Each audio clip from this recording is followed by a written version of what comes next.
Hello everyone. तो ये है क्लास 9th का chapter the fundamental unit of life. इसके ऑलरेडी हमने 3 पार्ट बना रखे हैं। ये है इसका 4th पार्ट, जिसके अंदर हम सबसे important part cytoplasm and organelles वगैरह पढ़ने वाले हैं। तो सबसे पहले पढ़ते हैं ये साइटोप्लाज्म का क्या मतलब होता है, what is mean by cytoplasm. तो पहले ध्यान समझना, डेफिनेशन तो मैंने लिख रखी है तो आप इसमें से उतार सकते हो उसको, लेकिन समझना सबसे इंपॉर्टेंट है, तो वो आपको ध्यान से देखना है। तो अगर मैं आपसे कहूं कि सेल का ये पार्ट क्या है भाई, ये न्यूक्लियस। क्या है सेल का ये न्यूक्लियस। तो ये आपका प्लांट सेल है, ये आपका एनिमल सेल है। इसमें दोनों में ये जो सेंट्रल पार्ट दिख रहा है ये आपका न्यूक्लियस। न्यूक्लियस को छोड़कर और मेम्ब्रेन को, बाहर वाले मेम्ब्रेन को छोड़कर अंदर जितना भी ये पार्ट दिख रहा है, ये सारा पार्ट न्यूक्लियस को छोड़कर ये अंदर जितना सारा पार्ट दिख रहा है भाई, ये सारा पार्ट क्या है हमारा, सारा पार्ट क्या है हमारा, साइटोप्लाज्म। ये सारा का सारा पार्ट हमारा साइटोप्लाज्म ही है। अब साइटोप्लाज्म पहले होता क्या है, तो ये जेली लाइक सब्सटेंस है, जेली लाइक पूरा का पूरा फ्लूइड है, और ये लिविंग फ्लूइड है, यही जिंदा है, यही फंक्शन कर रहा है, यही मेटाबॉलिक प्रोसेस कर रहा है, यही सारे के सारे न्यूट्रिएंट्स यूज़ कर रहा है, यही सारे के सारे न्यूट्रिएंट्स स्टोर कर रहा है। सारे के सारे जो फंक्शंस होते हैं वो साइटोप्लाज्म के अंदर ही होते हैं। यानी आप कह सकते हो कि साइटोप्लाज्म जो है वो जेली लाइक फ्लूइड है और असली में एक लिविंग फ्लूइड है। ठीक है, तो सेल के अंदर आप कह सकते हो कि न्यूक्लियस को छोड़कर अंदर जो सेंट्रल पूरा का पूरा पार्ट है ना, इस पूरे पार्ट को हम क्या बोलते हैं, साइटोप्लाज्म। पहली बात क्लियर कर लो कि सेंट्रल पार्ट हमारा साइटोप्लाज्म है, और इसके अंदर मेनली दो चीजें होती हैं। अगर आप साइटोप्लाज्म को ध्यान से देखो तो मेनली दो चीजें होती हैं। सबसे पहला है आपका सेल का फ्लूइड, वो लिक्विड, जिसको हम क्या बोलते हैं, साइटोसोल, सॉल्यूशन। साइटो मतलब सेल, सोल मतलब सॉल्यूशन। तो सेल के अंदर जो सॉल्यूशन फील्ड है, पूरा का पूरा जो सॉल्यूशन है उसके अंदर जो लिक्विड मीडियम देता है सेल को, वो लिक्विड को बोलते हैं साइटोसोल। और इसी साइटोसोल के अंदर सस्पेंडेड है हमारे अलग अलग सेल के ऑर्गन, जिसको हम बोलते हैं ऑर्गेनेल्स। तो ये ऑर्गेनेल्स जो है हमारे, वो सारे के सारे उसी साइटोसोल के अंदर सस्पेंडेड है, और ये सारे अलग अलग फंक्शन करते हैं। तो सबसे पहले समझो कि साइटोप्लाज्म जो है हमारा, वो सेल का इनर पार्ट है। ये जेली लाइक फ्लूइड जो इसके अंदर सारा इनर पार्ट है, तो ये इनर पार्ट ही हमारा साइटोप्लाज्म है। और इसके अंदर दो चीजें होती हैं, एक साइटोसोल होता है और दूसरा क्या होता है हमारा, सेल ऑर्गेनेल्स होते हैं। अब आगे अगर हम देखें, हमारे पास जो पार्ट्स हैं वो हम देख ले पहले। तो फंक्शन ऑफ साइटोप्लाज्म क्या है, मैंने आपको बताया ना कि भाई सारे के सारे जो भी हमारे केमिकल रिएक्शंस होते हैं, जितने भी हमारी प्रोसेस होती है, वो सारी जो प्रोसेस होती है वो सारी की सारी कहाँ पे आकर होती है, हमारी सारी प्रोसेस कहाँ पे आकर होती है, आपके साइटोप्लाज्म में। उसके बाद सारे के सारे सेल ऑर्गेनेल्स भी कहाँ पे सस्पेंडेड है, कहाँ पे रखे हुए हैं, सेल ऑर्गेनेल्स के अंदर। फिर मूवमेंट करने के लिए लिक्विड मीडियम बहुत इंपॉर्टेंट होता है ट्रांसपोर्टेशन में। अब एक पॉइंट से दूसरे पॉइंट तक कुछ भेजना है, मान लो ये आपका सेल, इस सेल में इस पॉइंट पे कोई ऑर्गेनेल है, इसमें कुछ प्रोटीन बनाया, उसको यहां से यहां तक कुछ भेजना है, तो भेजने के लिए मीडियम की जरूरत पड़ती है। वो मीडियम हमारा क्या होता है, फ्लूइड, वो लिक्विड, साइटोसोल। तो यहाँ पे जो साइटोप्लाज्म पूरा का पूरा साइटोप्लाज्म है, ये लिक्विड मीडियम देते सेल को। यहीं पे सारी केमिकल रिएक्शंस, यहाँ पे सारी प्रोसेस होती हैं, यहीं पे सारी एनर्जी प्रोड्यूस होती है, यहीं मेटाबॉलिक प्रोसेस होती है, और साथ साथ ये उसको लिक्विड मीडियम में देता है ताकि ट्रांसपोर्टेशन करने में दिक्कत ना हो। क्लियर है भाई। साथ साथ ये जो हमारे रॉ मटेरियल्स जो आते हैं, हमने खाना खाया, हमने डाइजेस्ट करा, डाइजेस्ट करने के बाद वो सेल तक गया, जो रॉ मटेरियल है वो सेल के अंदर कहाँ पे स्टोर होता है, आपके साइटोप्लाज्म में। लाइक अमीनो एसिड हो गया, ग्लूकोज हो गया, आयंस वगैरह, सॉल्ट्स वगैरह हो गए, तो मिनरल्स वगैरह हो गए, सारी चीजें जो स्टोर होती है वो कहाँ पे होती है, हमारे साइटोप्लाज्म के अंदर। तो ये फंक्शन ऑफ साइटोप्लाज्म है। अब थोड़ा सा हम साइटोप्लाज्म के अंदर जाएंगे, डीपली जाएंगे, हम हर एक अलग अलग जो सारे ऑर्गेनेल्स है उनके अलग अलग पार्ट, हम अलग अलग फंक्शन पढ़ेंगे, अलग अलग देखते हैं। तो सबसे पहले स्टार्ट करते हैं साइटोसोल। तो मैंने आपको बताया, देखिए सेल के दो पार्ट होते हैं। सेल का एक लिक्विड है, इसके अंदर फ्लूइड भरा हुआ है, उस फ्लूइड को हम बोलते हैं साइटोसोल, सेल का सॉल्यूशन साइटोसोल। और दूसरा हमारे सेल ऑर्गेनेल्स, जैसे हमारे अलग अलग ऑर्गन्स हैं, हाथ पैर है ना भाई, अलग अलग फंक्शन करते हैं हमारी बॉडी के अंदर, आंख नाक, ये सब अलग अलग बॉडी के अंदर हमारे अलग अलग पार्ट्स हैं, हमारे ऑर्गन्स हैं, और ये फंक्शन करते हैं। ऐसे ही सेल के अंदर क्या होता है, अलग अलग उसके भी ऑर्गन्स होते हैं, और उसके ऑर्गन को ऑर्गेनेल्स बोलते हैं, और उनके अपने फंक्शन से वो हमें पढ़ने। जैसे हमें पता है हमारे हाथ का फंक्शन क्या है, हमारे नाक का फंक्शन क्या है, हमारे आंख का फंक्शन, जैसे हमें पता है हमारे इन सारी चीज़ों का फंक्शन क्या है, ऐसे ही सेल के अंदर जो पार्ट्स होते हैं हमें उसके फंक्शंस पढ़ने हैं इसके अंदर। ठीक है, तो चलते हैं हमारे सबसे पहले साइटोसोल की तरफ चलते हैं। साइटोसोल क्या है हमारा, तो मैंने आपको बताया साइटोसोल जो हमारा लिक्विड पार्ट है, सारा का सारा जो सेल के अंदर लिक्विड फ्लूइड भरा हुआ है, वो सारा का सारा जो फ्लूइड है वो क्या है हमारा, साइटोसोल है। साइटो मतलब आपका सेल, और सोल मतलब सॉल्यूशन। ये बना किस चीज़ से होते हैं, मेनली बना होता है वाटर से। इसके अंदर आयंस होते हैं, कुछ न्यूट्रिएंट्स होते हैं, एंजाइम्स वगैरह होते हैं, इन सब चीज़ों से मिलकर हमारा पूरा का पूरा साइटोसोल बना होता है। सारे जो रॉ मटेरियल्स वगैरह होते हैं, लिक्विड फ्लूइड, सारा इसके अंदर होता है। और साथ साथ देखो सेल जो है हमारा, सेल का एक शेप होता है, तो सेल की शेप को बनाने में ये प्रोटीन के फाइबर हेल्प करते हैं, इसको साइटोस्केलेटल बोलते हैं। प्रोटीन के फाइबर्स होते हैं, एक तरह से कह लो जो हमारी बॉडी है, तो हमारी बॉडी ये जो शेप ले रही है, शेप हमारे किसकी वजह से, हमारे कंकाल की वजह से ले रही है, हमारे स्केलेटल की वजह से ले रही है। ऐसे ही सेल का अपना एक स्केलेटल बना होता है प्रोटीन से, प्रोटीन फाइबर से, उसको हम बोलते हैं साइटोस्केलेटन। तो यही साइटोस्केलेटन जो होता है इस पूरे के पूरे लिक्विड को सपोर्ट देता है। तो इन्हीं के बीच में हमारा पूरा का पूरा लिक्विड ये फिल्ड है, ये पूरा लिक्विड जो है इन्हीं के बीच में हमारा फील्ड है, इन्हीं के बीच में भरा हुआ है। तो यही हमारा साइटोस्केलेटल जो होता है हमारे उस फ्लूइड को, हमारे साइटोसोल को सपोर्ट देता है ना। तो चलते हैं आगे, अब फंक्शन पढ़ते हैं फटाफट। साइटोसोल के फंक्शन क्या होते हैं? तो सबसे पहला स्टोरेज बता दिया, सारा का सारा जो रॉ मटेरियल, सारी स्टोरेज जो होती है वो हमारी कौन करता है? साइटोसोल करता है। उसके बाद क्या है? मेटाबॉलिक प्रोसेस, तो ग्लाइकोलाइसिस वगैरह, ग्लूकोज को ब्रेक करना, पायरुवेट में कन्वर्ट करना, थोड़ा बहुत एनर्जी प्रोड्यूस करना, वो काम किसका होता है? हमारा साइटोसोल का थोड़ा बहुत करता है। ट्रांसपोर्टेशन में हेल्प करता है, लिक्विड मीडियम देता है, बिना लिक्विड मीडियम के ट्रांसपोर्टेशन पॉसिबल नहीं है, तो लिक्विड मीडियम देकर ट्रांसपोर्टेशन में हेल्प करता है, ठीक है, सपोर्ट देता है पूरे के पूरे सेल को, है ना। तो पूरे के पूरे जो ऑर्गेनेल्स वगैरह है, पूरे के पूरे ऑर्गेनेल्स उसी के अंदर ही सपोर्टेड, उसके अंदर ही रखे हुए हैं, उसके अंदर ही लटके हुए हैं, एक तरीके से समझ लो। तो ये हमारे सारे ऑर्गेनेल्स को सपोर्ट करता है, उसी को अपने अंदर सस्पेंडेड रखता है। तो ये हमारे फंक्शन है। शॉर्ट में बोले तो साइटोसोल क्या है? हमारा फ्लूइड पोर्शन है, लिक्विड पोर्शन है साइटोप्लाज्म का, और ये सारे के सारे ऑर्गेनेल्स वगैरह इसी के अंदर फ्लोट करते रहते हैं। और ये हमारा वाइटल प्रोसेस, सारे के सारे जितने वाइटल प्रोसेस होते हैं, सारे के सारे जो लाइफ प्रोसेस होते हैं वो कहाँ पे होते हैं? हमारे साइटोसोल और साइटोप्लाज्म के अंदर मेनली कह सकते हो। क्लियर है भाई? तो ये हमारे पास साइटोसोल हो गया। अगला हमारे पास क्या है? Cell organelles. तो मैंने आपको बता दिया, और हमारे जैसे बॉडी में अलग अलग ऑर्गन्स है, वैसे ही सेल के ऑर्गन्स को हम क्या बोलते हैं? सेल ऑर्गेनेल्स, है ना भाई। आर साइलेंट है, सेल ऑर्गेनेल्स बोल लेते हैं, बाकी तुम्हारी इच्छा है, जो तुम बोल लो, कोई दिक्कत नहीं है, ठीक है। तो अब ये कितने टाइप के होते हैं हमारे पास? अब पूरे के पूरे अगर सेल ऑर्गेनेल देखो तो हमने 8 तरह के, हमें इस चैप्टर के अंदर 8 तरह के सेल ऑर्गेनेल पढ़ने हैं, लेकिन ये 7 जो है प्लास्टिड तक हमें इसी पार्ट के अंदर पढ़ना है। न्यूक्लियस हम अलग पढ़ेंगे, है ना। तो न्यूक्लियस हमारा साइटोप्लाज्म से अलग होता है, न्यूक्लियस को हम अलग पढ़ेंगे, हेडक्वार्टर ऑफ द सेल कहते हैं उसको, लेकिन ये भी सेल का एक ऑर्गन ही है, सेल ऑर्गेनेल के अंदर ही आता है। तो ये हमारा 8 पार्ट ही अगले पार्ट के अंदर पढ़ेंगे हम, यहाँ पे भी प्लास्टिक तक कवर करते हैं, प्लास्टिड तक। तो चलते हैं अपने एक करके सारे हम कवर करेंगे इसके अंदर। पहला हमारे पास क्या है? ऑर्गेनेल के फंक्शन क्या है, तो हमें एक एक करके सारे पढ़ने। लेकिन अगर तुमसे कोई बोले ये ऑर्गेनेल सब मिलके क्या करते हैं? प्रोटीन बनाते हैं, लिपिड्स बनाते हैं, फैट बनाते हैं, ट्रांसपोर्टेशन करते हैं, ठीक है ना, सेल को मेंटेन करते हैं, सेल की साफ सफाई करते हैं, क्लीनिंग करते हैं, उसकी डिटॉक्सिफिकेशन करते हैं, सारा काम जो है वो कौन करते हैं? Cell organelles. तो एक एक करके देखते हैं कौन क्या क्या काम करता है हमारा, ठीक है ना। तो चलते हैं आगे। ये सब तुम स्क्रीनशॉट ले सकते हो ताकि तुम लिख सको एक जगह पे, बाकी मीनिंग मैं आपको समझा दे रहा हूँ, पढ़ के आपको समझ में आ जाएगा, याद हो जाएगा, ठीक है ना। तो आपको याद यहाँ से करना है, लैंग्वेज यहाँ से देख लेनी है, बाकी तो मैं आपको समझा ही रहा हूँ पूरा का पूरा।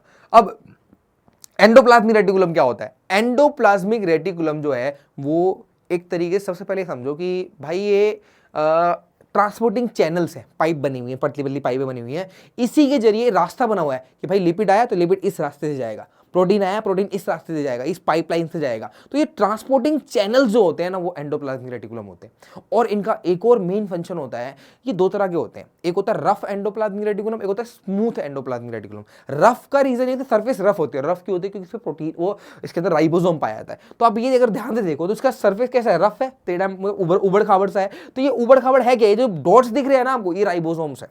तो ये राइबोसोम के प्रेजेंट होने की वजह से ही ये कैसा दिखाई देता है आपको? रफ एंडोप्लाज्मिक, रफ दिखाई देता है। और इसमें कोई भी राइबोसोम नहीं होता, बिल्कुल स्मूथ है, ये बिल्कुल सरफेस इसकी स्मूथ है, इसलिए इसको स्मूथ एंडोप्लाज्मिक रेटिकुलम कहते हैं। अब रफ है, राइबोसोम है, राइबोसोम का ये काम होता है याद रखो प्रोटीन बनाना। तो यानी rough endoplasmic reticulum protein synthesis में हेल्प करता है, और जो स्मूथ एंडोप्लाज्मिक रेटिकुलम होता है फैट और लिपिड्स बनाने में हमारी हेल्प करता है। तो ये फैट और लिपिड बनाने में हेल्प करता है स्मूथ वाला, और जो रफ वाला है उसमें राइबोसोम प्रेजेंट होता है, इसलिए ये प्रोटीन बनाने में हेल्प करता है। और साथ साथ ये दोनों ही एक तरह से ट्यूब लाइक स्ट्रक्चर है, ये रास्ता देते हैं एक तरीके से कि प्रोटीन और लिपिड्स वगैरह जो फैट वगैरह बन रहे हैं उसको एक सही जगह पहुंचाया जा सके, गोल्जी अपरेटस तक पहुंचाया जा सके, सेल के डिफरेंट डिफरेंट पार्ट में पहुंचाया जा सके।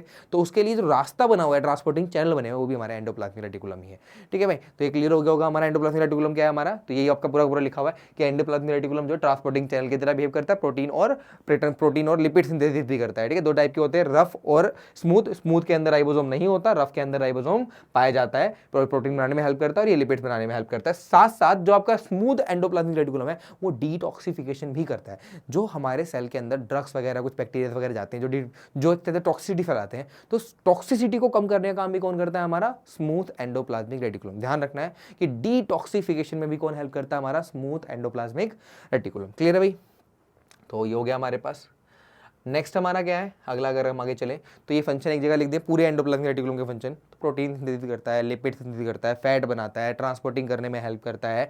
इसके अंदर के जो कुछ प्रोटीन्स है वो एंजाइम्स की तरह बिहेव करते हैं, एंजाइम्स और एक तरीके से हार्मोन्स वगैरह बनाने में हेल्प करते हैं हमारी बॉडी के। और आपको होता है स्मूथ एंडोप्लाज्मिक रेटिकुलम जो होता है डिटॉक्सिफिकेशन करने में हेल्प करता है। तो आपको अलग भी ध्यान रखना है, दोनों के फंक्शन अलग से ध्यान रखना है। यहाँ तो ईआर का सारा फंक्शन एक साथ लिखा गया, तो ये स्मूथ का है फैट और ये भी स्मूथ का है, बाकी ट्रांसपोर्टिंग तो दोनों करते हैं, चैनल की तरह दोनों ही बिहेव करते हैं। ठीक है, प्रोटीन सिंथेसिस जो है रफ का है और एंजाइम्स वगैरह जो होते हैं प्रोटीन वगैरह प्रोटीन से बनते हैं, तो ये भी कौन है हमारा, ये भी रफ का है हमारा। क्लियर है भाई? तो ये हमारा फंक्शन हो गया एंडोप्लाज्मिक रेटिकुलम का। यहाँ पे एंडोप्लाज्मिक रेटिकुलम खत्म हुआ। अगला हमारा गोल्जी अपैरेटस। तो गोल्जी अपैरेटस जो है वो फ्लैटेन मेम्ब्रेन लाइक स्ट्रक्चर है, मेम्ब्रेन फ्लैट मेम्ब्रेन से बना हुआ है, पूरा मेम्ब्रेन से बना हुआ है। इसका काम क्या है, पैकेजिंग। जो भी चीज एंडोप्लाज्मिक रेटिकुलम में बनी है ना, उसको ला के पैकेज करके उसको एक तरीके से चेंज करके उसको डिस्ट्रीब्यूट करने का काम किसका होता है, डिस्ट्रीब्यूशन करने का काम किसका होता है हमारा, एक तरीके से गोल्जी अपैरेटस का। तो गोल्जी अपैरेटस इसलिए भी क्या करता है, सारा का सारा जो प्रोटीन और लिपिड ईआर से बन के आ रहा है उसको एक तरीके से पैकेजिंग करके और उसको डिफरेंट जगह पे सेंड करने का सारा जो काम करता है वो कौन करता है, गोल्जी अपैरेटस। तो ये क्लियर हो गया होगा गोल्जी अपैरेटस क्या फंक्शन करता है हमारे अंदर। ठीक है, और ये पैकेजिंग और डिस्ट्रीब्यूशन संभालता है, वही लिखा हुआ है। सबसे पहले जो हमारे 1898 में कैमिलियो गोल्जी द्वारा इनको फाउंड किया गया था, उन्होंने देखा, सबसे पहले देखा था इसको, गोल्जी अपैरेटस को। तो ये हमारा फंक्शन, और इसका सेकंड फंक्शन होता है लाइजोसोम को बनाना। तो लाइजोसोम को प्रोडक्शन होता है वो भी गोल्जी अपैरेटस में, ध्यान रखना। तो गोल्जी अपैरेटस का मेन काम है पैकेजिंग एंड डिस्पैचिंग, पैकेजिंग करना, और डिस्पैचिंग यूनिट जो है हमारा गोल्जी अपैरेटस है। साथ साथ लाइजोसोम को प्रोड्यूस भी कौन करता है, हमारा गोल्जी अपैरेटस। ठीक है भाई, तो आगे चलते हैं, एक जगह पर सारे फंक्शन लिखे हुए हैं। तो भाई पैकेजिंग करता है, ट्रांसपोर्ट करने में हेल्प करता है, लाइसोसोम फॉर्मेशन भी यही करता है, सेक्रेशंस कुछ जो हमारे पास वो है क्या कहते हैं एंजाइम्स वगैरह है, हार्मोन्स वगैरह कुछ उनके सेक्रेशन के लिए जो मटेरियल चाहिए होती है उनमें हेल्प कर देता है थोड़ी सी, है ना। Helps in secretion of enzymes, hormones and other important materials. तो कुछ एंजाइम्स वगैरह बनाने में हेल्प कर देता है, कॉम्प्लेक्स कंपाउंड बनाने में हेल्प करता है। देखो ग्लूकोज और प्रोटीन को मिलकर क्या बनता है, शुगर और प्रोटीन को मिलकर बनता है ग्लाइकोप्रोटीन। तो ये ग्लाइकोप्रोटीन कैसे बनता है, तो भाई इसके लिए प्रोटीन भी चाहिए, कार्बोहाइड्रेट चाहिए। तो अगर आपके दोनों एक ही जगह पे मिल जाएंगे तो उन दोनों को मिला के ये कॉम्प्लेक्स बनाने में कौन हेल्प करता है, हमारा गोल्जी अपैरेटस। तो गोल्जी अपैरेटस क्या करता है, एक तरह से कॉम्प्लेक्स फॉर्मेशन में भी हेल्प करता है। तो ग्लाइकोप्रोटीन हो गया आपका, उसके बाद ग्लाइकोलिपिड्स वगैरह हो गया, तो लिपिड और शुगर को मिला के ग्लाइकोलिपिड्स बनता है। तो एक तरह से सिंपल सबस्टांस को उठा के कॉम्प्लेक्स सबस्टांस बनाने में भी हमारी हेल्प करता है। क्लियर है भाई? तो गोल्जी अपैरेटस इन शॉर्ट क्या हो सकती है, पैकेजिंग यूनिट है, मॉडिफिकेशन यूनिट है, कॉम्प्लेक्स भी बनाता है ये, साथ साथ हमारे पास लाइसोसोम की फॉर्मेशन भी करता है, और डिस्ट्रीब्यूशन सेंटर भी हमारा यही है, डिस्ट्रीब्यूशन भी यही संभालता है हमारा। तो इन शॉर्ट आप कह सकते हो गोल्जी अपैरेटस जो है हमारा वो क्या कहते हैं पैकेजिंग और डिस्पैचिंग यूनिट है, साथ में लाइसोसोम भी बनाता है और कॉम्प्लेक्स सबस्टांस बनाने में भी हेल्प करता है ना, ग्लाइकोप्रोटीन्स लाइक बनाने में हेल्प करता है। नेक्स्ट हमारे पास है अगला, हमारे पास लाइसोसोम। भाई गोल्जी अपैरेटस ने बनाया, किसने बनाया लाइसोसोम को, गोल्जी अपैरेटस ने बनाया। अब लाइसोसोम के पास क्या खास है, तो लाइसोसोम असली में क्लीनर है, साफ सफाई करने वाला है। अब भाई साफ सफाई वालों के पास साफ सफाई का सामान भी तो होता है ना, तो इसके पास जो साफ सफाई का सामान है वो है देखो भाई एंजाइम का नाम क्या है, हाइड्रोलेसिस।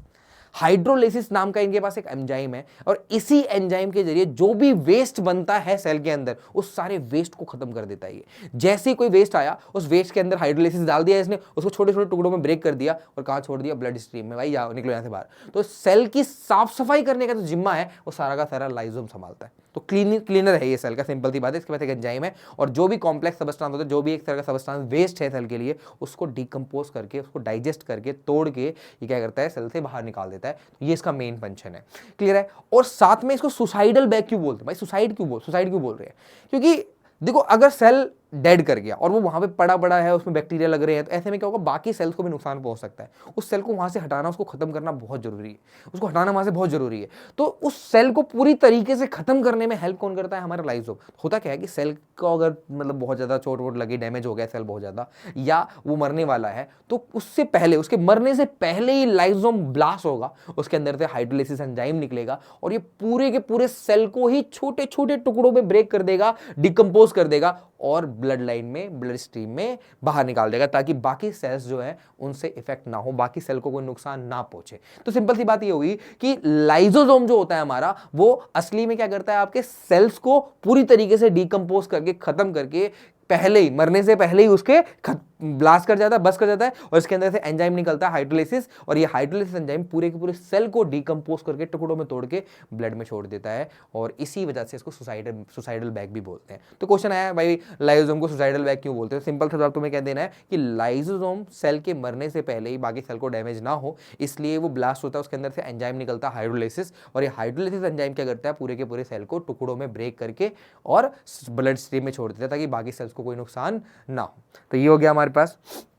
नेक्स्ट हमारे पास क्या है, हमारे पास और क्या करता है हमारा, और कुछ अगर देखो तो ये जो एंजाइम्स है, these enzymes are made by, ये जो एंजाइम्स होते हैं कौन बनाता है, एंडोप्लाज्मिक रेटिकुलम बनाता है, आरईआर बनाता है इसके लिए, ठीक है, and packaged by Golgi apparatus. तो ये एंजाइम्स जो होते हैं हमारे पास, वो हाइड्रोलाइसिस एंजाइम जो है हमारा, वो बनाया किसने है, रफ एंडोप्लाज्मिक रेटिकुलम ने, और पैकेज किससे किया गया हमारा, गोल्जी अपैरेटस। गोल्जी अपैरेटस ने उसको पैक किया और किसको दे दिया, हमारे लाइसोम को दे दिया। क्लियर है भाई? तो गोल्जी अपैरेटस के अंदर ही तो है ना, गोल्जी अपैरेटस के अंदर लाइसोम बनता है, तो उसको पैकेजिंग करके लाइसोम के अंदर जो एंजाइम है हाइड्रोलाइसिस वो भरने का काम कौन करता है, हमारा गोल्जी अपैरेटस। याद रहेगा? तो ये हेल्प करता है डाइजेशन में और वेस्ट वगैरह रिमूव करता है, वही लिखा हुआ पूरा का पूरा जो मैंने समझाया, वही लिखा हुआ पूरा का पूरा, ठीक है भाई। और फंक्शन देख लो पूरा का पूरा, इंटरसेलुलर डाइजेशन करता है पूरा का पूरा, जो भी इसके अंदर वेस्ट मटेरियल्स वगैरह फॉर्नर मटेरियल होता है उसको डिकम्पोज करके खत्म करके सेल से बाहर निकालता है, क्लीनिंग करता है हमारा, सुसाइडल रोल भी करता है कि जब सेल मरने वाला हो तो पहले ही ब्लास्ट कर जाता है। तो इन शॉर्ट आप कह सकते हो लाइसोम डाइजेस्टिव सिस्टम है हमारा, डाइजेस्टिव बैग है और क्लीनर है, सुसाइडल बैग है, एक तरह से क्या करता है, क्लीनिंग वगैरह काम करता है। तो ये आपका मेन फंक्शन है किसका, लाइसोम का, याद रखना है तुम्हें। नेक्स्ट हमारे पास जो है जो हमारे पास वो है सबसे इंपॉर्टेंट हमारा माइटोकॉन्ड्रिया।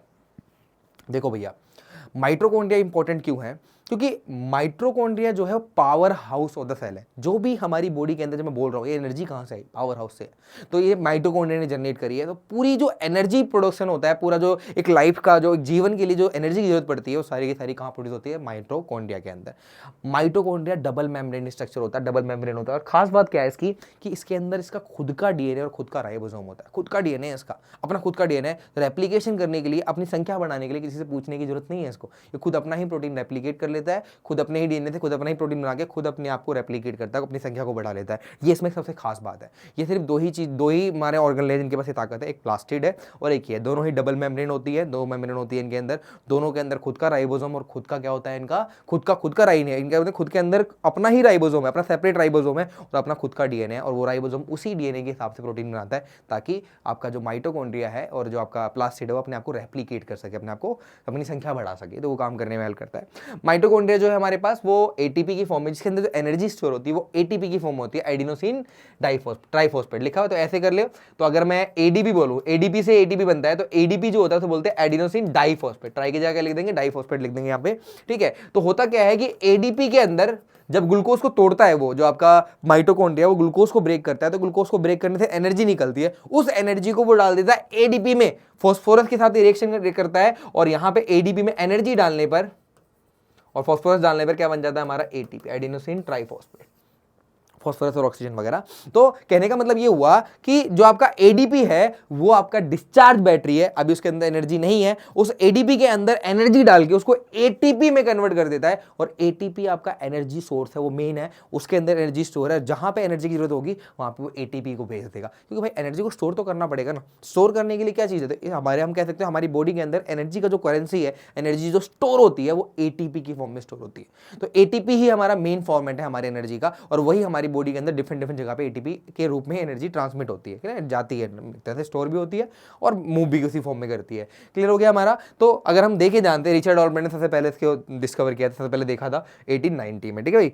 तो डबल मेम्ब्रेन स्ट्रक्चर है, बता दिया मैंने आपको। ये भी हमारा क्या कहते हैं, आउटर मेम्ब्रेन जो होती है स्मूथ होती है और इनर मेम्ब्रेन जो होती है फोल्डेड होती है, क्रिस्टी बोलते हैं उसको। तो ये भाई देखो, अगर आप एक माइटोकॉन्ड्रिया को देखो तो माइटोकॉन्ड्रिया का अपर, अब जो आउटर लेयर, ये वाली जो आउटर लेयर है ये स्मूथ होती है, और अंदर वाली जो लेयर होती है वो इस तरह से क्या होती है, क्वाइलिंग बनी होती है उसके अंदर, इस तरीके से क्या होती है, फोल्डेड होती है वो। तो ये फोल्ड क्यों होती है, इसे क्रिस्टी बोलते हैं। क्रिस्टी फोल्ड क्यों है, क्रिस्टी क्यों बन रहा है इसके अंदर? तो पहले क्वेश्चन आता है why, what is cristae and why, मतलब ये क्रिस्टी क्यों होता है और क्यों, क्या करता है, क्या फंक्शन है इसका? तो भाई क्रिस्टी जो है फोल्डेड स्ट्रक्चर है, जो आपका जो आपकी माइटोकॉन्ड्रिया के जो अंदर की मेम्ब्रेन है वो फोल्डेड है, इसी स्ट्रक्चर को हम क्रिस्टी बोलते हैं। और क्रिस्टी बना इसलिए ताकि एरिया इंक्रीज कर सके, फोल्ड होने की वजह से इसमें एरिया बढ़ जाता है, और एरिया अगर बड़ा ज्यादा होगा तो एटीपी ज़्यादा बनेगी। तो एटीपी बनाने के लिए जो जगह चाहिए भाई, जगह बैठ के कहीं ना कहीं तो रिएक्शन होगी ना, तो सरफेस एरिया चाहिए। वो सरफेस एरिया बढ़ाने का काम कौन करता है? आपका क्रिस्टी। तो आप कह सकते हो कि भाई आपका माइटोकॉन्ड्रिया में 2 लेयर है, एक अपर लेयर स्मूथ है, अंदर लेयर जो है, अंदर वाली लेयर फोल्डेड है,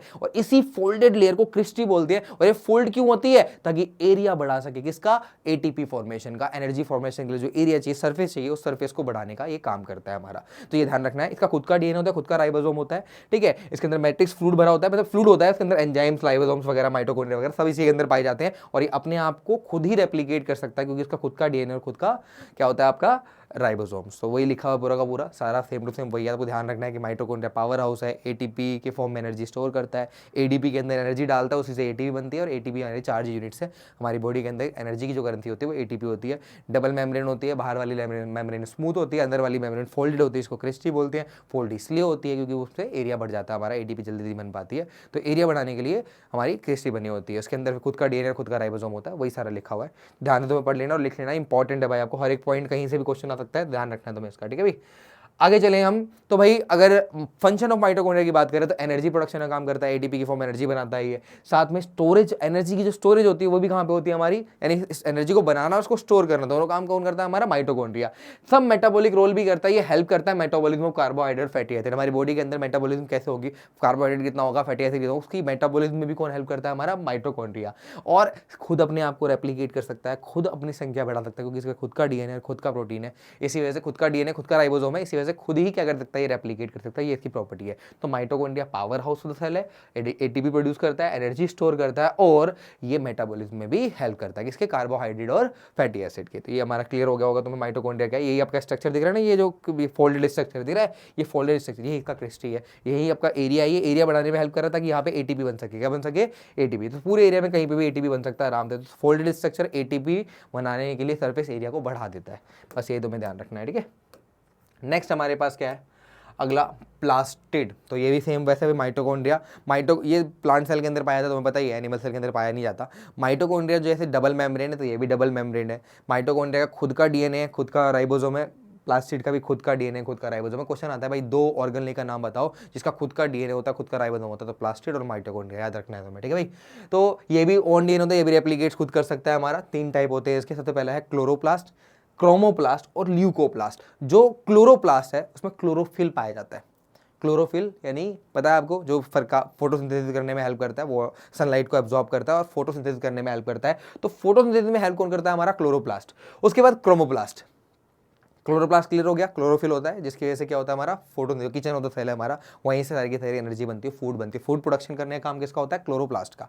उसके बाद जो प्लांट्स को अलग अलग कलर दे, उससे तो ग्रीन कलर है, वहां से तो ग्रीन कलर मिलेगा। ग्रीन कलर के अलावा तुमने देखा होगा फ्रूट्स का कलर अलग होता है, कभी येलो होता है, और क्या कहते हैं, फ्लावर का कलर अलग होता है। तो अलग अलग कलर्स आते हैं प्लांट्स के, जो फ्रूट्स या फ्लावर्स के अंदर, वो अलग अलग कलर कौन देता है? क्रोमोप्लास्ट। जैसे इसके अंदर क्रेटिनॉइड्स पाए जाते हैं। क्रेटिनॉइड्स कैरेट से पड़ा हुआ, कैरेट का कलर जो होता है ऑरेंज होता है, ऑरेंज येलो कलर होता है। तो ये ऑरेंज और येलो कलर जो होता है क्रेटिनॉइड्स वगैरह से आता है। तो ये कलर जो किसने दिया है इसको? क्रोमोप्लास्ट ने। किसने दिया है? तो कैरेट्स का जो कलर है, या जो अलग अलग फ्रूट्स वगैरह के जो कलर होते हैं हमारे, वो सारे कलर जो होते हैं क्रेटिनॉइड्स देता है हमारा। तो यही हमारे मतलब कहने का कलर का रीजन होते हैं। ग्रीन कलर छोड़ के बाकी सारा कलर जो होता है वो क्रोमोप्लास्ट देता है।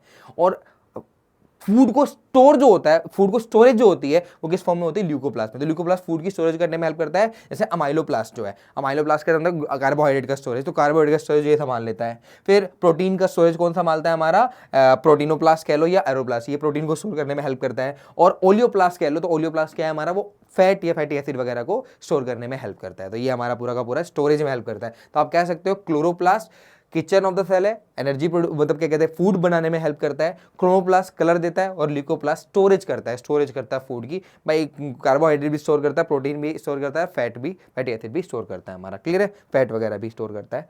चलते हैं आगे। नेक्स्ट हमारा अगला हमारे पास क्या है?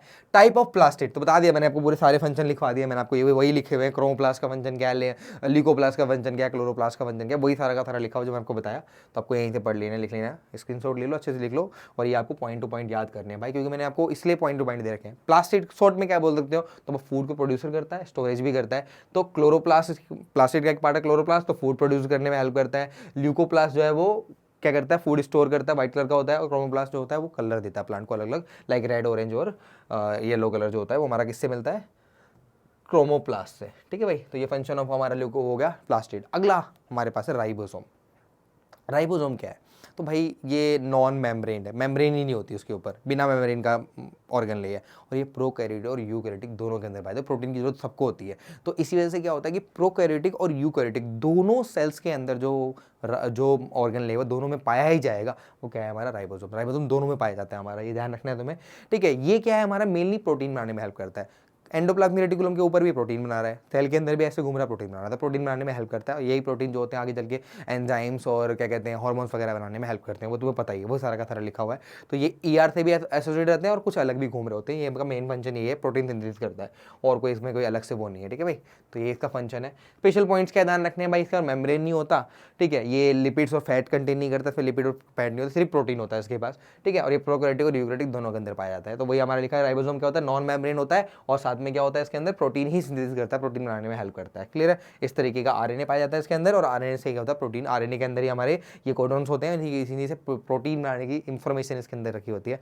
तो ये इसको राइबोसोम को कौन बनाता है, तो राइबोसोम को बनाने का काम करता है न्यूक्लियस। तो न्यूक्लियस से ही राइबोसोम निकलते हैं, न्यूक्लियस राइबोसोम बनाने में हेल्प करता है, ये ध्यान रखना है तुम्हें, ठीक है भाई। तो चलते हैं नेक्स्ट हमारे अगले टॉपिक पे। अगला हमारे पास क्या है, वैक्यूल। देखो प्लांट सेल के अंदर जो है वैक्यूल बहुत बड़ा होता है, तो मेनली जो है प्लांट सेल के अंदर ज़्यादा फूड स्टोर करना पड़ता है, तो फूड की स्टोरेज का जो सबसे बड़ा मतलब पोर्शन है वो वैक्यूल करता है। तो वैक्यूल के अंदर ही सारा का सारा स्टोरेज होता है हमारा। और एनिमल्स के अंदर ये छोटे होते हैं, हमारे साइज में छोटे होते हैं, वही लिखा होगा प्लांट के अंदर बड़े होते हैं, एनिमल के अंदर छोटे होते हैं। ये जो है हमारा सेल, इसके अंदर फ्लूइड भरा होता है, सेल सैप बोलते हैं, सेल सैप पूरा का पूरा जो वैक्यूल है वो फ्लूइड से भरा होता है। ये फ्लूइड किससे बना होता है हमारा, वही water, salt, sugar, amino acids, proteins, waste वगैरह, इन सब चीज़ों से मिलकर बना होता है पूरा का पूरा। यही पूरा का पूरा भरा होता है उसके अंदर, फूड के रूप में स्टोर रहता है पूरा का पूरा, रॉ मटेरियल सारा का सारा इसके अंदर स्टोर रहता है। और साथ साथ क्या होता है इसके अंदर, इसका जो बाहर की जो लेयर होती है तो टोनोप्लास्ट बोलते हैं, तो बहुत पतली सी एक बाहर एक लेयर होती है इसके अंदर, तो क्या बोलते हैं, टोनोप्लास्ट बोलते हैं ना। तो तुम्हें ध्यान रखना है कि वैक्यूल जो है स्टोरेज यूनिट है, सारा का सारा जो प्रोटीन वगैरह जो सैप लिक्विड जो लिक्विड फॉर्म में पूरा का पूरा जो भरा रहता है, इसके अंदर सारा का सारा स्टोरेज रहती है फूड की, जो भी आपका क्या कहते हैं रॉ मटेरियल्स वगैरह आए सारे के सारे इसी के अंदर स्टोर होते हैं। तो प्लांट्स के अंदर ज़्यादा बड़ा होता है ये, एनिमल के अंदर छोटा होता है। और साथ साथ क्या है, ये हमारा सिंगल लेयर का बना होता है, तो सबसे आउटर जो पतली सी लेयर होती है इसकी, इसको क्या बोलते हैं, टोनोप्लास्ट। क्या बोलते हैं, टोनोप्लास्ट, वही हमारा फंक्शन क्या है, हमारा स्टोरेज करता है, टर्जिडिटी देता है, वेस्ट डिस्पोजल करता है, वेस्ट वगैरह वो निकालता है, और बैलेंस में हेल्प करता है। बैलेंस भी किसका, ऑस्मोटिक प्रेशर का। तो मेनली जो है वैक्यूल क्या करता है, स्टोरेज करता है, और साथ में ऑस्मोटिक प्रेशर भी मेंटेन करता है। ऑस्मोटिक प्रेशर, कितना वाटर पानी सेल से बाहर जाना है, कितना वाटर सेल के अंदर जाना है, तो ये जो चीज़ें ऑस्मोटिक प्रेशर से मेंटेन होती है। तो ऑस्मोटिक प्रेशर को मेंटेन करने में भी कौन हेल्प करता है, आपका वैक्यूल, क्लियर है भाई। टर्जिडिटी देता है हमारा, ठीक है ना, शेप वगैरह जो है उसकी क्या कह रहा है, maintain shape and rigidity of the plant cell by storing water and excreting pressure on the cell wall. तो भाई क्या करता है, सेल को एक तरह से रिजिडिटी देता है। तो ये क्या करता है, अंदर इसके अंदर पानी भरा होता है, उसकी वजह से प्रेशर लगा के रखता है, ताकि सेल का शेप ना बिगड़े, सेल का शेप जो है वो सेम रहे। तो इन सब चीज़ों में भी कौन हेल्प करता है, आपका वैक्यूल। तो सेल को भी एक तरह से रिजिडिटी देता है, हार्डनेस देता है एक तरीके से, ताकि उसकी शेप चेंज ना हो। तो ये बाहर की जो लेयर दिख रही है टोनोप्लास्ट है हमारी ना, या बाहर की सबसे आउटर लेयर टोनोप्लास्ट है हमारा, सेंट्रल वैक्यूल है। उसके बाद फिर हमारा प्लांट के अंदर जो होता है वो बड़ा होता है, एनिमल के अंदर छोटा होता है, वही लिखा हुआ है। तो होता क्या है वैक्यूल, स्टोरेज सैक होता है, स्टोरेज करने में हेल्प करता है। साथ में कौन कौन सी चीज़ें, वाटर, न्यूट्रिएंट्स वगैरह सारे के सारे इसके अंदर ही स्टोर होते हैं, और कुछ का अलग से कोई फंक्शन नहीं है, ठीक है भाई। और ऑस्मोटिक प्रेशर मेंटेन करता है, तो मैंने आपको बता ही दिया। तो ये हमारे सारे ऑर्गनलेस थे, सारे ऑर्गनलेस में अलग अलग दिखाएं, सबके फंक्शन अलग अलग दिखाएं, आपको याद रखने उसके अंदर पॉइंट्स। कुछ क्वेश्चन कर लेते हैं, छोटे छोटे क्वेश्चन है इसके। पहला हमारा ऑर्गनले विदाउट अ सेल मेम्ब्रेन, जिनके अंदर मेम्ब्रेन नहीं होता। तो राइबोसोम पता है हमको, राइबोसोम के ऊपर कोई भी मेम्ब्रेन नहीं होता, तो आंसर क्या हो जाएगा आपका, राइबोसोम। नेक्स्ट हमारे पास क्या है, अगला क्वेश्चन क्या कह रहा है, लाइसोसोम राइज। लाइसोसोम कहाँ बनते हैं, तो कहाँ बनते हैं, गोल्जी अपैरेटस में। तो गोल्जी अपैरेटस ER के द्वारा जो प्रोटीन बना, उस प्रोटीन से क्या बनता है हमारा, हाइड्रोलाइसिस एंजाइम मिलता है, बनता है। वो हाइड्रोलाइसिस एंजाइम जो है हमारे पास गोल्जी अपैरेटस में पैकेजिंग करते हैं, और पैकेजिंग करके इसके अंदर भर देते हैं लाइसोसोम के अंदर। तो लाइसोसोम बनाने का काम किसका होता है, गोल्जी अपैरेटस का। उसका एंजाइम भी कौन देता है, गोल्जी अपैरेटस, क्लियर है। नेक्स्ट हमारे पास क्या है, फंक्शन ऑफ ल्यूकोप्लास्ट। तो ल्यूकोप्लास्ट क्या करता है, स्टोरेज ऑफ फूड करता है भाई। क्या करता है, स्टोरेज ऑफ फूड, फूड को स्टोर करता है, ठीक है। अलग अलग चीज़ों को भाई, जो ग्लूकोज है और क्या कहते हैं जो प्रोटीन है या फैटी फैट जो है, उन सबको स्टोर करने का काम कौन करता है, हमारा ये ल्यूकोप्लास्ट, क्लियर है। नेक्स्ट हमारे पास क्या है, अगला हमारे पास नेक्स्ट हमारे पास क्या है, ये अलग अलग जो हमारे पास अलग अलग जो फंक्शन के हिसाब से नाम रखे गए वो देख लेते हैं। ट्रांसपोर्टिंग चैनल कौन है, तो वो जो पाइप लाइक स्ट्रक्चर है, ट्यूब लाइक स्ट्रक्चर है, जो प्रोटीन और उसको मूव कराने में हेल्प करते हैं, वो कौन है, हमारे ER, एंडोप्लाज्मिक रेटिकुलम, है ना भाई। Power house of the cell कौन है हमारा, माइटोकॉन्ड्रिया, बिल्कुल सही, mitochondria, mitochondria. Mitochondria is the power house of the cell. अगला क्या हमारे पास, पैकेजिंग एंड डिस्पैचिंग यूनिट। तो पैकेजिंग और डिस्पैचिंग कौन करता है हमारा, गोल्जी बॉडी या गोल्जी अपैरेटस, है ना, गोल्जी अपैरेटस करता है ये काम हमारा। उसका डाइजेस्टिव बैग कौन है, लाइसोसोम। कौन है, लाइसोसोम, है ना। स्टोरेज सैक जो है, स्टोरेज करने का काम कौन करता है, वैक्यूल, है ना, वैक्यूल स्टोरेज करता है हमारा। किचन ऑफ द सेल कौन है हमारा, प्लास्टिड या क्लोरोप्लास्ट लिख सकते हो, प्लास्टिड या क्लोरोप्लास्ट जो है हमारा वो किचन ऑफ द सेल है। और उसके बाद कंट्रोल रूम जो है वो कौन है भाई, सेंट्रल जो है वो कौन है हमारा, न्यूक्लियस। भाई कंट्रोल का काम कौन करता है, न्यूक्लियस करता है। तो न्यूक्लियस का काम है सेल को कंट्रोल करना। तो ये था हमारा चैप्टर जिस मतलब फंडामेंटल यूनिट ऑफ लाइफ। इसके अंदर हमने इसका पूरा का पूरा ऑर्गेनाइज पढ़ लिया। अब एक ऑर्गेनाइज रह गया आपका न्यूक्लियस, वो हम नेक्स्ट पार्ट में करेंगे। मिलते हैं नेक्स्ट वीडियो में न्यूक्लियस के साथ। Thank you.